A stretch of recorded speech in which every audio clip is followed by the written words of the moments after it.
That background noise, folks, is 3 chainsaws running. We're getting a lot of trees taken down right now, so let some more light into the garden. And they're dangerous trees too, so it opened it up a lot more. It's just beautiful. So we got all the wood chips. That's a good sound. I like that sound. And they're bucking all the trees up into firewood for me right now. I think Wendy got taken down maybe 5, 6 trees, something like that.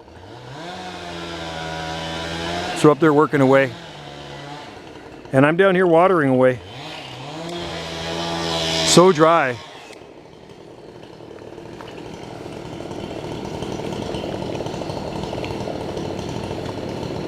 It's dry in the exotic garden.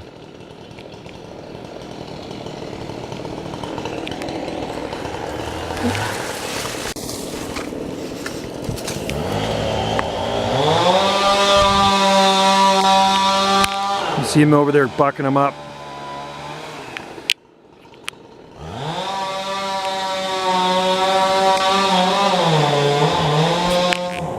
Jubei is doing really well too. Look at that baby. It's one of my seed grown. Quite happy with that one. It's actually starting to get a little bit of a nice trunk on it. So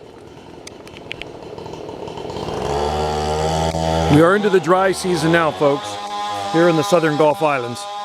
So it just means a lot of watering. I'm going to be busy this weekend bucking up firewood rounds. I love it. It's good exercise. Anyway, I'm going to go down and water the bananas.